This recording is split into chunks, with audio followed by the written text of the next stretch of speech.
Chicago in there? Chicago. It was Dennis Quaid and Michael Chiklis. No Farina?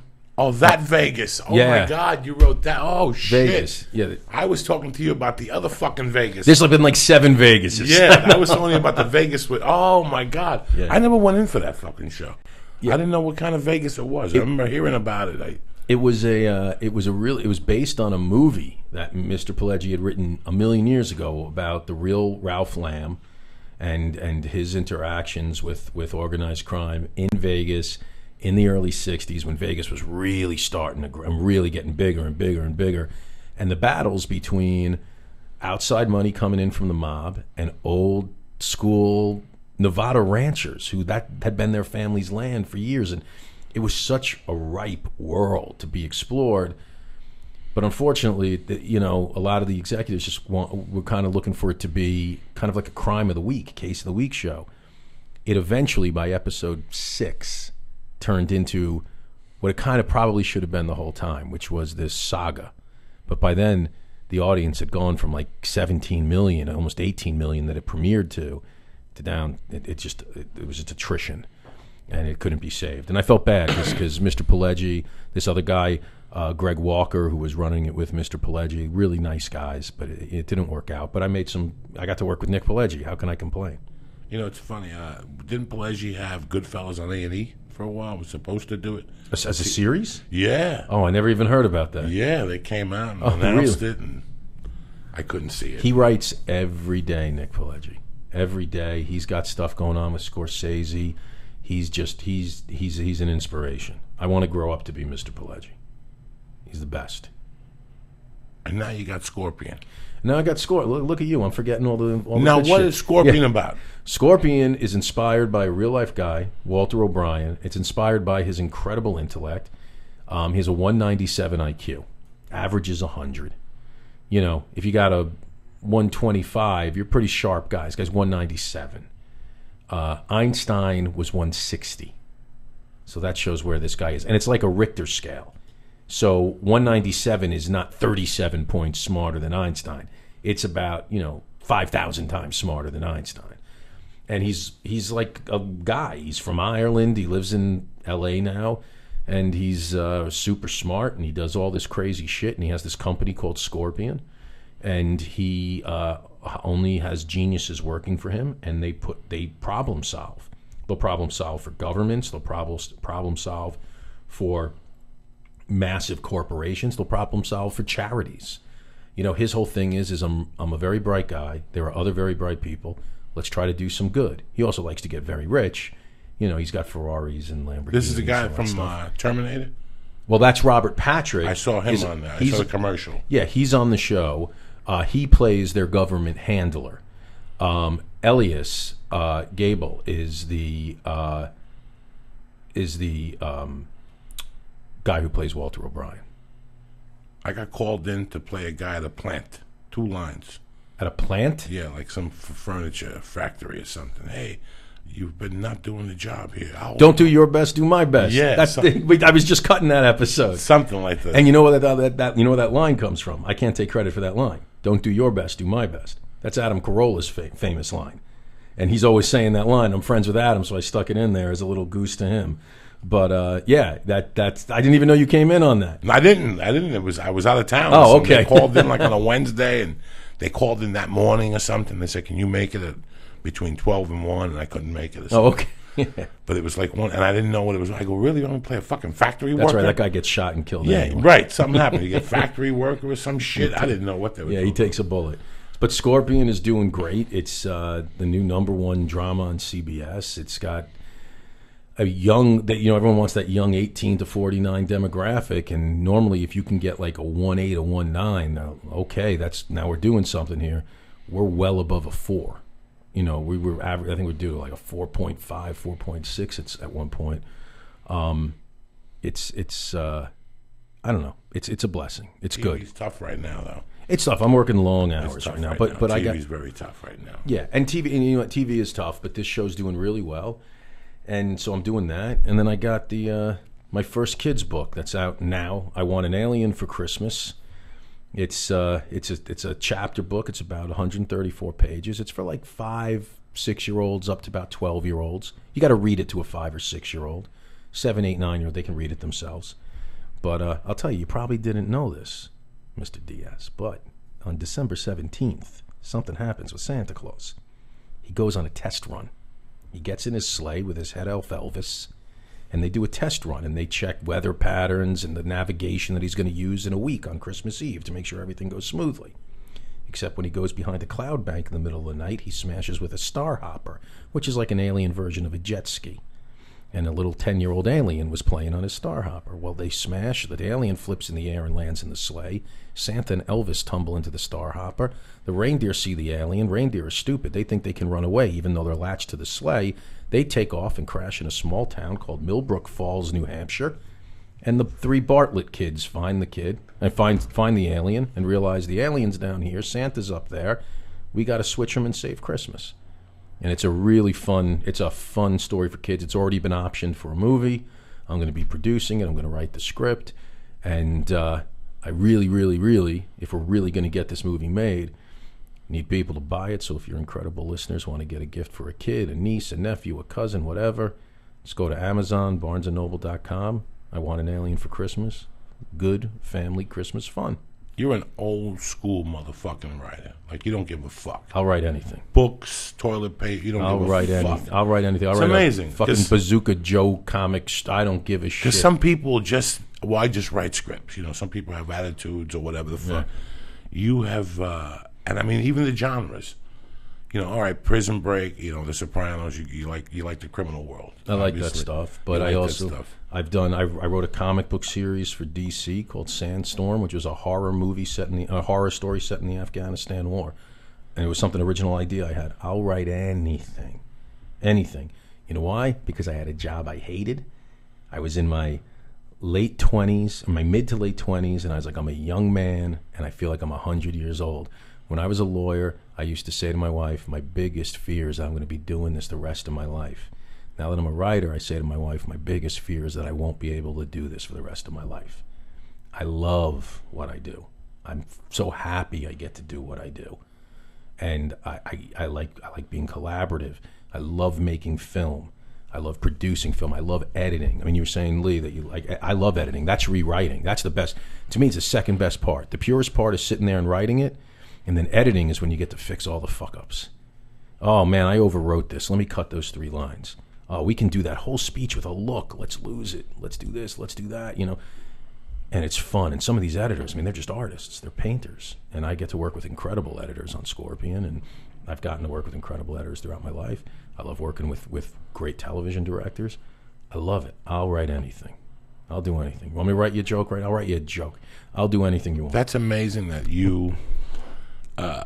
wrote like a kid's book, like a genre, and you have children. Yes, how old are I have 2 little girls, 5 and 10. Wow. Like you have the blessing of daughters, and they're beautiful kids. They're good kids, and Scorpion's the first thing I've ever done that they can watch. Now the 5-year-old doesn't watch it because she actually said to me this morning, she's like, "Daddy," and my kids both, because they grew up in my house, they've lived in California their whole lives. They both have New York accents because they just learned how to talk in my house.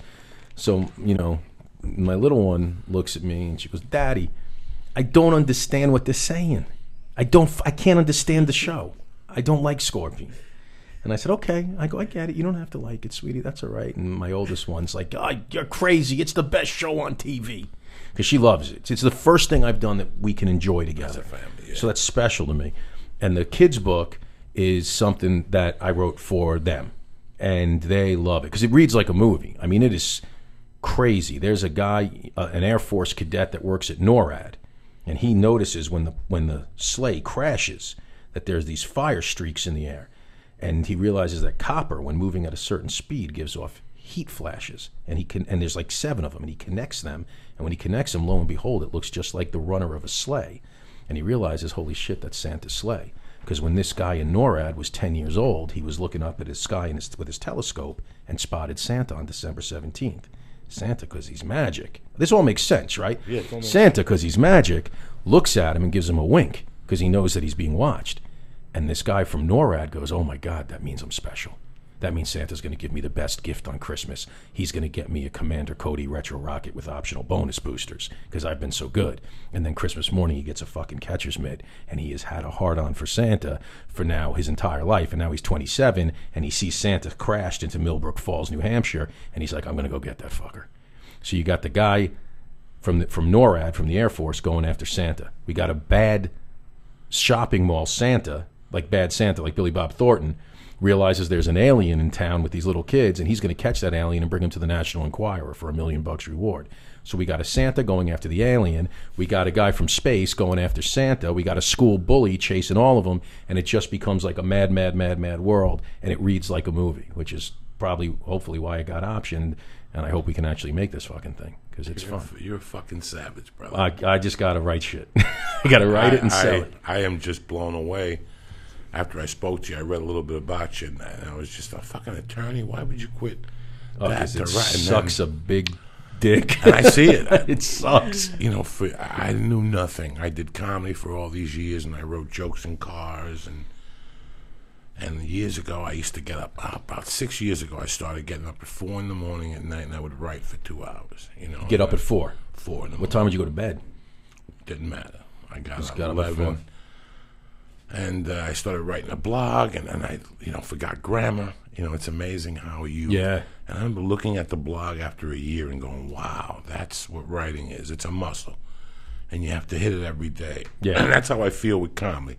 When I wake up in the morning, I write a little bit, and then I fuck around, absorb, and then write a little more. And like tonight, before I came, I wrote a little more. Half hour. And this is to put together sets for shows. Yeah, a tag, something I've been thinking about. Just because sometimes I'll put the sentence out and then work it in my head. Yeah. Then put it on paper and take a look at it and go, okay, here we go. Once it's on paper, it's completely different. And you can always really hear it when you say it out loud. You're right. I go crazy. I write scripts, and one of the reasons I like writing scripts. You said grammar. Like I can't spell for shit. I mean, I can't. It spells it for you. Yeah, I know it spells it for you, but my spell check is like, fuck you, motherfucker. Give me a break, because I can't. Every other word is wrong. But the thing I like about writing scripts is the dialogue. It doesn't matter. It just has to sound real. Bad dialogue almost, like, it offends me. Bad dialogue hurts my ears. And the tough thing with television, especially when you're doing a procedural like Scorpion, is sometimes you got to write dialogue that's not that natural, because you got to do all that exposition to explain the case to the audience, the case of the week, whatever it is. And I've gotten it down now where you can give the audience that medicine, but wrap it up in some sugar, so it's not as bitter as it normally would be. But all you got to do, someone like you could write dialogue that sounds so real, that sounds so, with all the shit you've done and all the experiences you had, it would be easy for you, But what I do when I'm writing my dialogue is I'll just say it out loud. I'll act it out. I'll get up. If I'm doing a Southern guy, I'll pace around in my office. I'll talk in some half-ass Southern accent. I'll start going crazy. I start sweating. I just got to make sure it sounds right. And you do what you got to do. But yeah, I mean, getting up and this stuff. Look, Mick Betancourt, like I said, he's one of my best friends. I know he's a friend of yours. Dear friend, love him. Mick knows I'd give it all up tomorrow to do a half hour. The best thing I ever wrote in my life was a Curb Your Enthusiasm script. I love I don't watch hour drama. The only hour dramas I love the Breaking Bad, which I think was one of the best shows. For me, it's the best show ever made. I love that show. I love that show also. But all I do is I watch The Office and Always Sunny in Philadelphia and Modern Family and Archer, and I watch this stuff. I just want to make people laugh. I hate half-hour comedies. Yeah, well, some of them are absolutely terrible. Watch them. Cannot fucking watch them whatsoever. I have a problem. I grew up watching the other morning. I woke up last what's today, the 18th? Yeah. So last Thursday I woke up early in the morning at 6, and I went and I threw my wife out of the bed so I could write, and I brought a cup of coffee in, and I opened up the computer and I go to Facebook and ran into the thing. It says, it's November 13th. Felix was asked to remove himself from his place of residence. That request came from his wife. I almost dropped my cup of coffee. Yeah. You don't know. Nobody fucking knows. You don't know what that is? Nobody knows. The tears in my eyes. The Odd Couple. It's one of the greatest shows. But that's what I grew up watching. This is what I'm telling you. So you cannot I grew up, listen, All in the Family. But it was 11 o'clock, Felix, 11:30, The Mooners. Yeah. 12 o'clock, Sanford and Son, and 12:30, Twilight Zone. Opened up with 10:30 on Benny Hill. WPIX? WPIX started 11, but Yeah. I grew up at 10:30, you had Benny Hill. So you were smoking dope, we're playing lifting weights, and everybody knew it. 10:25, gotta go. Benny Hill's on 10:30. You went home, just maybe Benny Hill dropped a tit, because every once in a while something would happen. they'd show a tit, something would happen on fucking TV, and nobody said nothing. There was no wardrobe malfunction. There's no no black people FCC, jumping up and nothing. down, nothing. 10:30, fucking, and then at 11 you switch right over to WPIX. Honeymooners. And it was the Honeymooners. And in my world, there was 2 writers for that show. 2 writers. Yeah. And he would come over and break their ball. 2 writers. One night I'm watching Saturday Night Live. I get back from watching comedy, from doing comedy, watching comedy. I'm sitting there, and it's Jimmy Fallon and the fat kid that lost a lot of weight, Horatio Sanz. And this is when I stopped. This is Yeah. why I'm the way I am. I'm old school, bro. Yeah. Don't try to run it by me, because I came from Cuba. Yesterday I went to jiu-jitsu, and some kid was there, a Cuban kid, and he goes, "Hey man, I brought you a present." He just came to town to visit, but he heard the podcast we did with Higan Machado, where I spoke about Dick Van Dyke. Dick Van Dyke is how I learned to speak this fucking language. When I came from Cuba, I knew nothing. I knew PS 166, and I knew Dick Van fucking Dyke. Remember And he'd when fall over. He'd fall over, but then season 2, he walked around. Yeah. Fucking brilliant. They don't do that shit today. He skipped around. And he skipped around and looked at the TV like, what, bitch? Yeah. Okay, that's being a fucking writer, okay? And so I grew up on that. And then you had All in the Family, the mother-in-law with the Desi Arnaz. There was a bunch of shows we grew up. But something happens when you're 9 in New York. You discover the Honeymooners. Yeah. And, I got the proof right here. I remember me and Whitey O'Donnell on my mother's bedroom phone, me on the phone with with the kid Valentine Ferrell, doing the Honeymooner lines. Oh, yeah. Doing the line, your mother going, "What the fuck is go to sleep with the 2 phones? Why are both of my lines?" Because there was no caller ID, caller waiting. You could use the phone. It was beep, beep, beep, and that's what you did. I remember when the group that was it. And then the Felix Unger. There once was a man. His name was Felix. No, it was Oscar. He wore his suit very messy. FC Messy. All that shit. You can't. So for me to watch something now, the bar was raised. The bar's high. The bar was raised. A channel came out recently, Channel 20. It's called We TV on whatever the fuck you have. I sit there at night and sperm comes out of my dick and my belly button. It's Hawaii Five-0, Mission Impossible, Cannon. These are the shows we grew up on. Nothing's better than a Hawaii Five-0 theme song. Nothing. No, to me, Mission Impossible. Okay, yeah. I'm a yeah, Mission. okay, The bongos, fuck the cowbell. The bongos came before the motherfucking cowbell that whatever talked about. I hit the babysitter in the head one night because I heard that. I heard the Hawaii Five-0. I hit it with the shoehorn. What was her name? La Nebiosa. She used to shake when she talked. My mother said she had syphilis. So I hit her in the head with the shoehorn and shit. When I was like 7, I forgot she was still alive. Whenever I go to Union City, she'd still be shaking. You hit me in the head with a shoe on the Hawaii Five-0. But I grew up on the Honeymooners, and there's times that I'm not doing nothing, guys. And I'm not ashamed to admit this. I probably have 16 episodes on my TV on DVR. Yeah. And when nothing's going on, I sit there and I put them on, and I start crying. Oh yeah. I start crying. I'm bawling. The lines, fucking bawling. The other night I watched the one when he fucking tells the magazine company he's gonna die because he read The Dog. Oh yeah. Oh my God! And he shows up in Norton dressed as a fucking doctor, and he's Dr. Norton to keep it easy. Norton walks in, "Don't touch me, I'm sterile." Remember that was the whole thing. "Don't touch me, I'm sterile." Norton, would you knock it off? I'm sterile. Norton, listen, we're gonna give the guy the check and we're gonna get the fuck out of here. All right? Guy comes in. "Who's this?" "This is Dr. Norton. We want to give you back the check. We discovered I don't have arterial monochrome." Right. Good. You remember that. I don't have arterial monochronian. I'm going to give you the check and we're going to leave now. "Wait a minute. Come back here." And he tells him, arterial monochronian, who's the guy? And he goes, "Don't you see that we have a human interest story here?" And he goes, "Dr. Norton, how about we take some pictures and do a story about it? And Ralph goes, no, not really. He's busy. He's got to go back or something. And Norton looks at him and goes, I don't mind a couple pictures. I'll tell you what Carney did on that show was it was a master's class. Come on, dog. Come on, dog. Hello, ball. Hello, ball. String of Peloponnese. String of Peloponnese. When he fucking danced. Here's a dance you should know. The Hucklebuck. And when fucking Carlos, that was the first Puerto Rican ever on TV. And he told them, I don't care what they say.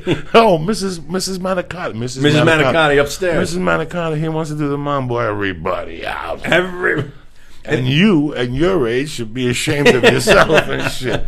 The episode when he throws his mother-in-law out, that's one of the most... There's 2 episodes I look at today, and I look at because of the brilliance. And it always involved the mother-in-law. 60 seconds, I give you 2 minutes, and she'll fucking ruin my night. And he sets the time, and he's got tickets for the play. Yeah. Murder Strikes Out. Murder Strikes Jimmy Pearsall. Jimmy Pearsall, Boston Red Sox, bitch. He lost his mind. He lost his fucking mind. Started climbing the backstop. A real Boston fucking Red Sox. Used to run around the bases backwards up to hit a home run and shit. He was crazy. Joe Sander people. And he goes, the press tells you not to tell the story. And at the end, she goes, and all the press saying that not to tell the story, it was the butler who did it. And all of a sudden the bell goes off. It was perfect. Yeah. The alarm clock goes off. The timing was perfect. The timing was perfect. And all of a sudden he hits it, and he goes, you are a blabbermouth. Well, I was going anyway. Whether you were going anyway or any other way, I'm still throwing you out.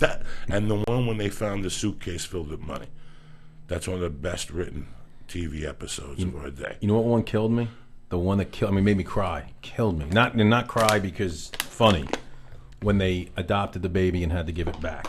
I never saw that one. That's the 1951 one. Yeah, it was one of the lost ones. And right. and he kept saying about the baby.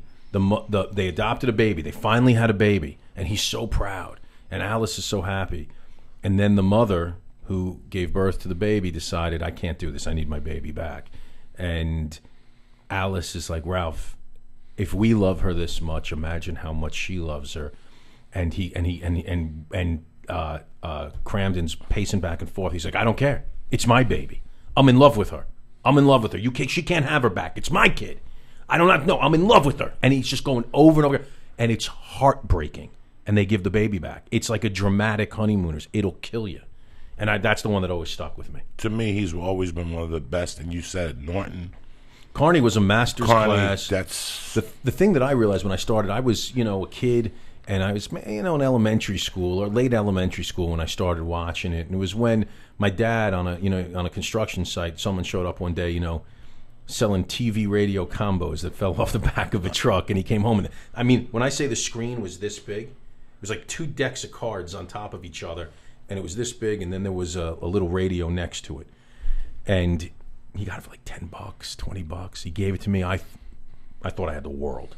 And I put it on the little desk next to my bed, and I'd lie on my side, and I'd watch this little black and white screen every night. I was supposed to be in bed, but I had to watch The Honeymooners. I had to watch The Odd Couple. And to this day, even when I write drama, everything I write has to have humor in it because that's what I loved.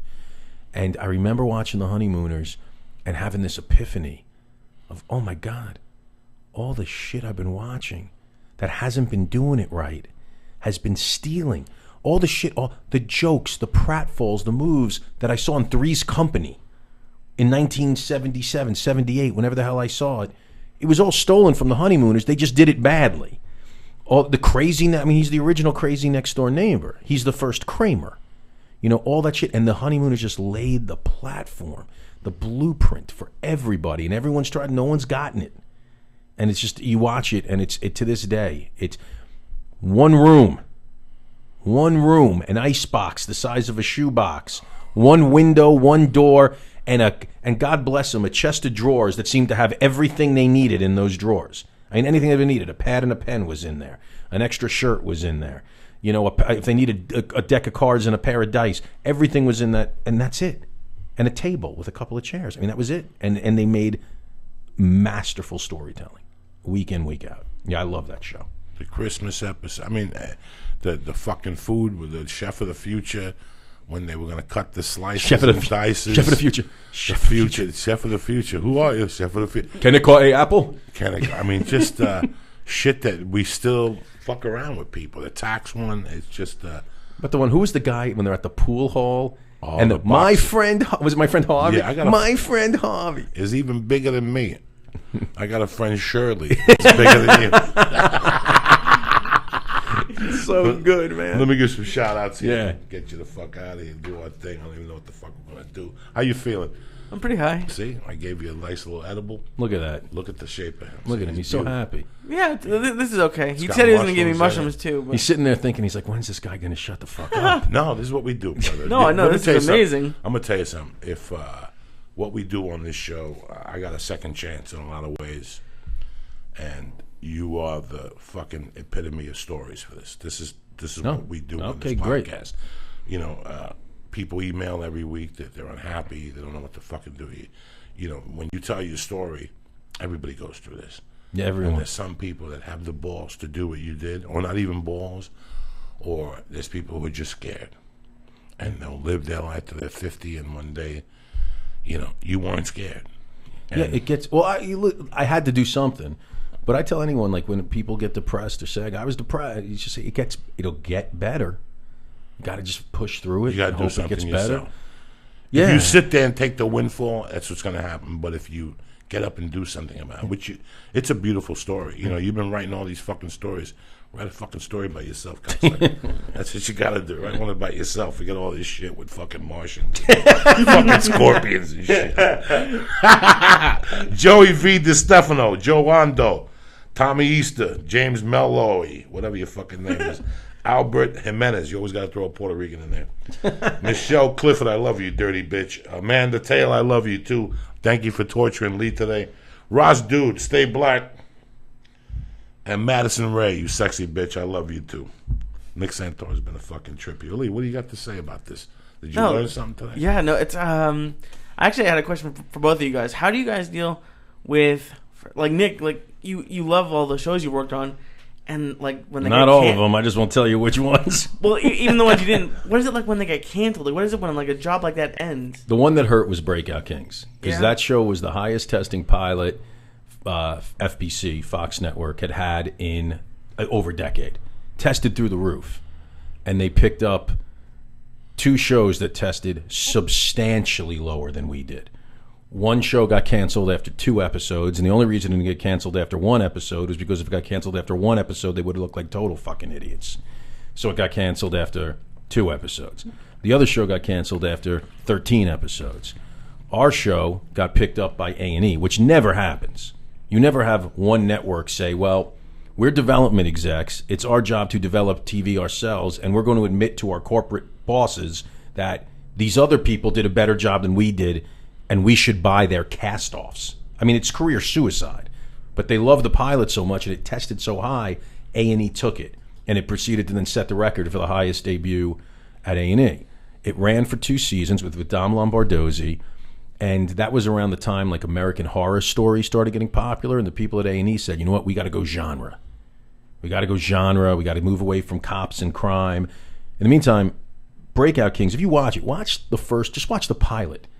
It's the funniest 1-hour cop show you'll ever watch. We cast Jimmy Simpson, did you watch House of Cards? Yeah. He's the hacker on House of Cards. Oh, okay. He's one of the best actors in the country. He's like a hidden gem. And I cast him off of Always Sunny in Philadelphia, a comedy, to be in this hour cop show. Sunny I think that's a groundbreaking comedy. You might like, I know you like the old school stuff, but you might like, because these kids on Sunny, I've heard that it's a they good show. take chances. They do different things, and it's wild. And they the whole thing with Breakout Kings is they decided we're going to go genre, and so after the second season, they just didn't have us come back, and we ended the second season on a massive cliffhanger, never got resolved. That one hurt because that show was my voice. It was what I loved, and it was fun, and I loved the actors, and I loved going to work. That one stung. That was tough. But then you put it in perspective and say, you know what? That sucks. I lost something that me and a lot of other people worked hard on. But you know what? I'm healthy, I've got a family that loves me. I love them. And I got a box full of pens. I got a box full of pens. I've got a full 4.5-inch dick. Life is fantastic. Life is fucking good, That's man. fully erect, Lee. Well, that's not bad. It's I just get a text from Betancourt. You're killing it. yeah, it's great. He's a fucking asshole. You know, I don't know how many times I remember fucking going to an audition the week before Christmas, going down to whatever fucking Olympic, going into a room and reading, and her going, "Come back in 2 hours." And I go back in 2 hours, and I get back in 2 hours, and Travolta's there. And I read with Travolta, and then he's giggling, and we're all giggling. And she goes, "Listen, come back tomorrow at 11:30, and you're going to read for the director." Okay. And I'm washing my pussy. I'm putting my warm-up suit on. And I get a call that the director hired somebody out of New York the night before. That happens. It happens. It happens in so many. And it's how you... I used to always get cliff-hanged. I'm Captain December. I start rocking now. Yeah. Like, I'm already ready. I'm like, next week, that's it. My comedy career ends on Sunday. And I go to podcasting and films till December 20th. Yeah. That's all I do now. And it's every year it just gets hot. But every year I go in for something huge, and I go in on the 20th for it. And I got to sit for 3 weeks during the holidays waiting for the fucking cliffhanger. And then they call you on the 4th, and they go, either they went with you or they went with somebody else. You made me wait for fucking 3 weeks, something you knew. They work during Christmas. You know, nobody just sits there and opens up fucking presents.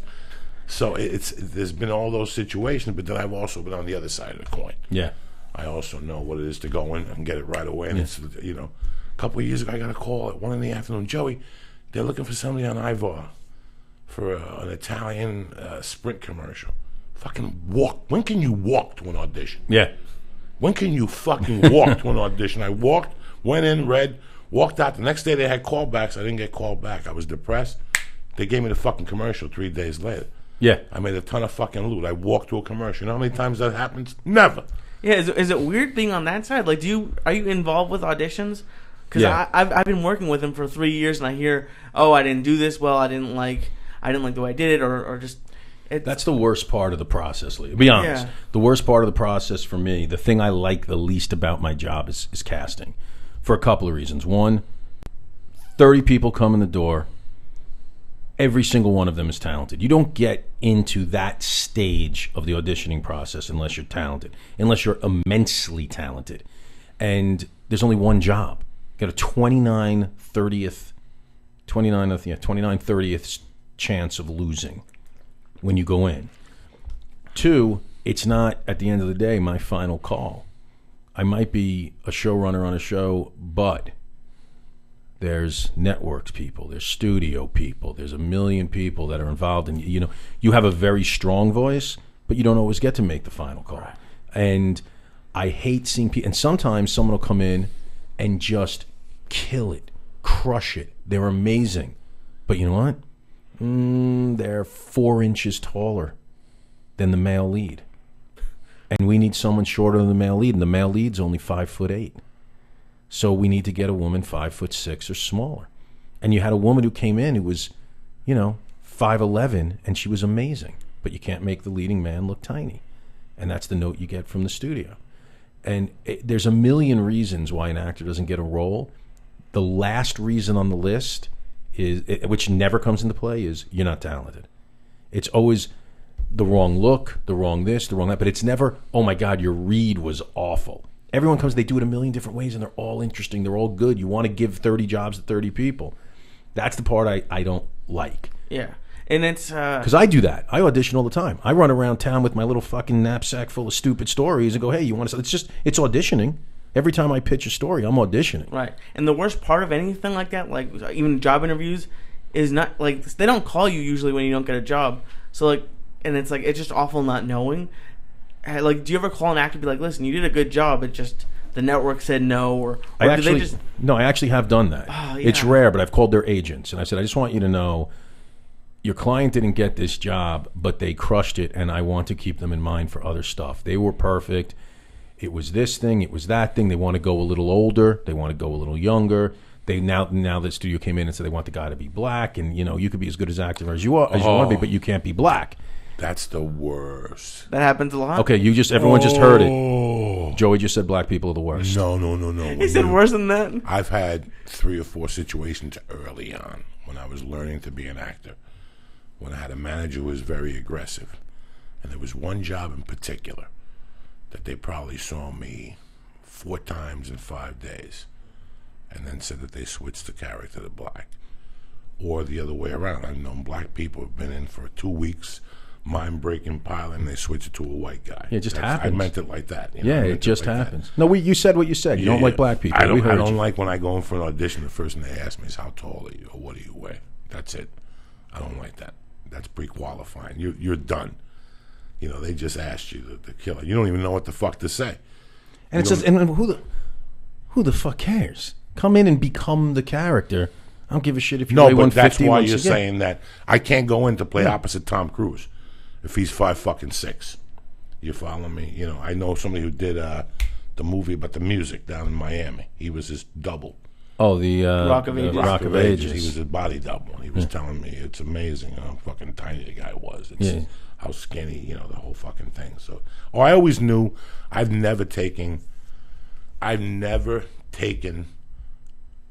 acting decision poorly. It's always gone through me. I've digested it and I've moved on. I've had friends that have been suicidal. You don't get disappointed at some things? Some things I'll go, fuck, I should have done better in the audition. My eyes are going. Right. When you're 44, it's over. It's over. Can I tell you something? 44, the past 4 or 5 months, I said to my wife, I'm like, I'm getting headaches. I'm like, and at night, I'm lying in bed next to my daughter reading to her, and I'm holding the book 6 inches away from my face. 44. I got to get glasses, 44. right? 44. Do you have glasses? Everywhere. Everywhere you have Don't glasses. go to the doctor, because the doctor's going to, it's $300-400 SAG with the whole thing. You don't need that. Just go to Costco and get the 20-pack of fucking Vision and just put them in just your magnifiers? car. Put them in your car, the bathroom, because you're going to start the kitchen, anywhere where you got to look at shit, because it just goes... It's fucking crazy. I've never worn glasses in my life. Never. Fucking eagle eye. Never. I could see a Coke rock under the fucking carpet. That's what I tell people for years. And once I stopped doing blow and stopped at 44, my eyesight went into the shitter. And now I'm at home. I got the glasses on. I'm doing the audition. Boop. I get up. I write it. Once you get in the room, I'm the king of improvising. Yeah. But once I take those glasses off, it disappears. Yeah. And when you're in front of 5 people, it disappears. I don't care if you did it 80 times. You got to look down for keywords. It becomes a blur. You're fucked. There's no mobsters with fucking glasses. Yeah. So I could do a great weed with glasses. Maybe you get contacts, man. For one eye. He told me already. He goes, you're going to be like a fucking schmuck. It's for one eye. The left eye went down the tube. That's why if you look at my car, I got dents on the left side. So put in one contact. It's a nightmare. If you haven't done it all your life, you're just not going to fucking go home one day. I know. I can't. So it's I got to do something different for auditions now. It's become a problem. Yeah. That I do a good one, but it's not me. It's not me. I got to learn it inside and outward. But I've never really sweated. If I wanted something, I always went for it. Yeah. Like, that's how I get my shit. If I want something, I go for it. If you put out a breakdown, if you tell 20 people I'm looking for this guy and I find out about it, I'll get the script. I'll call my buddy at CA. We'll get the script. And I'll put a fucking... That's how I got the longest yard. Yeah. They told me they wanted Big Pussy or Saragusa. Yeah. And I thought one thing to myself. They're stars. You gave them goose a pussy. Yeah, I get a goose of pussy. They're stars, but they're not funny. Right. Not what I'm a classically trained. Like I'm trained in front of a deli in Jersey. That's classically trained. when you could hold court at a deli with 8 other fucking funny people. Yeah. That's classically trained. Then there's a stand-up. I did comedy in Buffalo. Once you go to Buffalo, that's it. It's over. If you can keep them in Buffalo, if they don't shoot you, you're good to go. So I knew that in my heart. Yeah. Nick. And I put an audition tape and I sent it to Adam Sandler and I got the fucking role. Spider-Man 2, same fucking thing. What was the one where you pulled your pants down when they were turned around? American Family, the pilot before this one on ABC years ago about a family that wanted to move and they moved and they thought they were moving to paradise and they had me for a fucking neighbor. And I'd be out there with like a bikini on, like a little kid's pool, frying up hot dogs, asking, you want to come over for a hot dog? And never got picked up. But I still bump into the people and they're like, listen, again, that pilot that year, I kept bumping. That was the first pilot ever that I shot that people kept in touch with me. Yeah. I did that one in Bronx County. It was a pilot on CBS 15. It was going to be their answer to NYPD Blue. Right. And these guys really kept in touch with me because the pilot had, I forget, I could drop a bunch of names. I forget who was in this pilot, but they had this show covered. Like, this show was funny as fuck. Scored the highest at ABC. ABC didn't pick it up. They picked up 3 other comedies. And they all shit the bed. And all of them shit the bed. Yeah. It's the story of life. You don't know why they do it. Today I was sitting there. Today, we got to get out of here in a minute. Yeah. But I just want to tell you something. I'm sorry to keep you. No, don't worry. I'm sitting there today, and I'm parked. I'm going to acupuncture. And I look up. I don't look at fucking billboards. Again, I can't see. But I'm at the light. I can see the billboard. Dracula, whatever. Let me ask you a question. How many fucking Dracula movies can they make? I know. How many Spider-Mans are we going to fucking make? Until when are we going to keep making fucking Spider-Man? He got bit by a spider. Now he thinks he's a fucking spider. His grandmother's retarded. They killed his fucking father. And you move on with your fucking life. That's it. There's only one way you can tell the 3 little fucking pigs. Not these fucking people. So, I tell my agents, I go, these are the smartest, dumbest fucking people you've ever met in your life. When Lee makes a decision, he makes a decision on his own. When I make a decision, I ask my wife, you have also, God bless your wife. Because if you wouldn't have had a wife, they have a cliche saying, behind every good man, there's a good woman. It's not a cliche. I'm living proof. Me and too. you just, Me too. there's most women you go home to and say, I want to be a writer. If she was a broad from Staten Island, fuck yourself. and you went home and said, I want to be a writer, I'm thinking of a career. Well, you have to do that on your own because I'm not leaving. Yeah. That's what you You're got. a lawyer. You're a lawyer. Go You're make a fucking some money. lawyer. Go make money. Go slip and fall and sue yourself. Let me do some shout outs here. I love to have you on it, bro. No. What's the name of the book? And give them a link where we could put this up. I want an alien for Christmas. Go to Amazon.com. Go to BarnesandNoble.com. Great gift for a kid. And if it says on Amazon temporarily sold out, it's just because we're selling a lot of them. Fuck that. Still order it. They'll get it to you because we're getting a bunch shipped over soon. I want an alien for Christmas. And thank you for having me. I'd love to come back. Let's come with Mick and we'll get real stupid and crazy. 3 hours. We'll blow fucking. We'll do 7 fucking hours. We'll do 7 hours, whatever the fuck you want to do. Let me get to the thing. We'll get you the fuck out of here. On.com. It's not about vitamins and whatever. It's about a higher level, taking your fucking body and your mind to a higher level. It starts with alpha brain. I'm not going to tell you again. You're having problems, you're confused, you're not focusing. 100% money back guarantee. We don't even want the fucking product back. What does that tell you? When you go to a Chinese restaurant, you got pork fried rice. Let's say they throw a fucking cattail in there and you bring it back. You know they're going to give you back? Fuck no. You get that, they'll take it out and throw it and tell you they're going to give you a new order. They just remix it with soy sauce and give it back to you. No, they give you your check back. What I'm trying to say is, Honor don't fuck around, all right? Go to Honor.com, see what they got, the vitamins, nutrition. They also have weights. I can't help you with that stuff, but on the vitamins and minerals, they give you 10% off. Go to Honor and press what in the box? Church. Stop it. Church. Get 10% off. Also look into the Stay On It program. Like Dollar Shave Club, they send it right to your fucking house every month. You don't have to leave the goddamn house. MeUndies.com. How long are you going to have those disgusting fucking underwear on with skid marks and blood and fucking chlamydia lotions on it? You don't need that shit. You know how long a man holds on to underwear? 7 fucking years. And he keeps the chick's underwear, too. After you break up with them, you take the little undies home, you sniff the pussy out of the middle, and you whack off for fucking years till the thing don't even smell like pussy no more. You can smell the cotton the fucking hand was picked with, whatever the fuck it is, right? So, whatever the fuck. I don't know what the fuck I'm saying. What I'm trying to say to you is MeUndies has tremendous selection. Go to MeUndies, see what they got. Women's and men's. Go to MeUndies.com and press in. Joey. Boom! I got MeUndies on right now. My balls are fucking tremendous. I use them to work out because it keeps everything in place. Your nut doesn't pop out at the gym. Plus, it pulls the moisture out of your nutsack. So it goes into the thing. I swear to God, my balls don't sweat at all. They're tremendous. They smell like Irish Spring. MeUndies.com, press in. Joey. Boom! And there you go. You get 10% off. 20% off. 20% off. Fuck the Jews. And free shipping in the U.S. And free shipping in the U.S. and Canada. Who's going to give you that type of action? MeUndies. My brothers. I love these guys. Iron Dragon TV. I was watching it today. I didn't watch any of the movies. I just want to see how it worked. This is the fucking future. This is nanotech laying it down for you bitches. They sponsor fighters. This IronDragonTV.com. You're pressing what? Joey or Church. And you get 2 free movies to start off with on your Roku. They're going to have fun things on Saturdays. I'm not allowed to tell you. Listen, they got classic martial arts. They got Ip Man series. They got the fucking A Life of a Ninja. They got Donnie Yen. They got Chow Yun Fat. They don't have Bruce Lee, cocksucker. Why are you lying to people? They may have Bruce Lee with the 1 E. I'm sorry. Remember when they had like 22 Bruce Lees? You know the Chinese, they're all cousins too. Fuck it. Iron Dragon TV, Donnie Yang, Chow Yun Fat. Go to Iron Dragon TV right now. Do me the favor. Everybody here's a martial artist. We all love that old classic shit. Press them what? Joey or Church. Boom, and you get 2 free movies. Who's better than fucking you, cocksuckers? All right, we're not putting this out till like Thursday morning, so I hope you enjoyed it.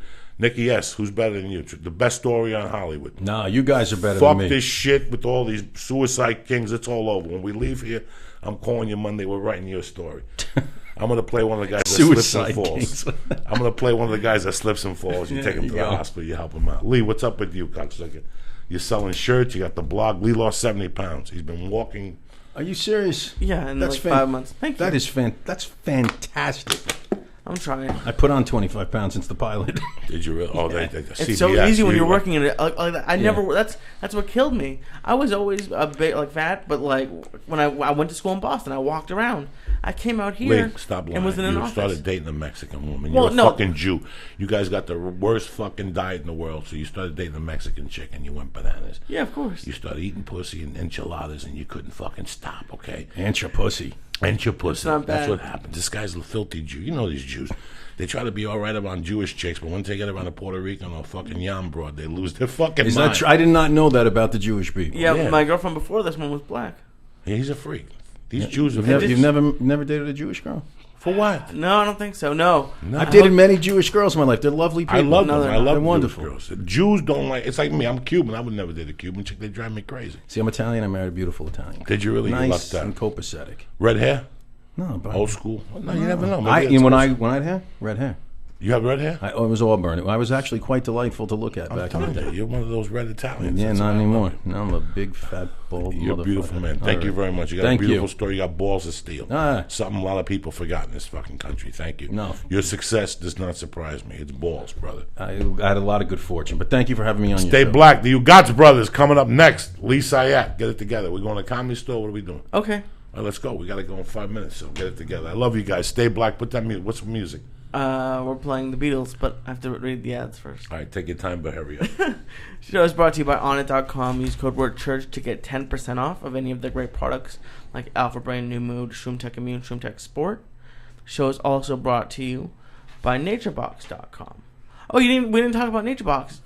Oh shit! What the fuck? Nature Box. Why are you sitting there like a fucking mook on the other side? Stop going to the lunch thing at work with that glass with all those potato chips and saturated fats. You don't need that shit. Go to naturebox.com. You know why? Because everything is free at NatureBox. That's how we're doing it today. Free, bitches, free. You're saying, Joe, how's it going to be free? They're going to send you 5 packages of nutritious snacks, whether it's the chocolate bonbons, whether it's the fucking pepper and salt lentil beans. I mean, everything is delicious, nutritious, and everything is good for you. You're not going to blow up and be a fat fuck. Go to naturebox.com today, right now, and press in. Joey. Boom! And we know what you're going to get? A free box sent right to your fucking house. No drama, no nothing. I'm telling you right now, you're going to enjoy it. Every day on Twitter, people thank me and say, Joey, thank you for the code for Nature's Box. I've been eating Nature's Box for years. I fucking love it. What's the code? Joey. Boom! And you're going to get a free sampler box sent right to your free door. Shipping. Gratis. Free. Go right now. Right now! Don't fuck around. I love you. Stay black. Like you just heard, now that the show's over, don't forget to go to naturebox.com and sign up to get your free sample box of great tasting, healthy snacks. Forget the vending machine and start snacking smarter with delicious treats like barbecue kettle kernels. Go to naturebox.com/Joey. That's naturebox.com/Joey. Thank you to IronDragonTV.com. It's a new Roku channel. You get to use code word Joey or Church and you get 2 free rentals. They have the Ip Man series, and it's compatible with the 4K technology. The 4K technology comes out in January. Okay.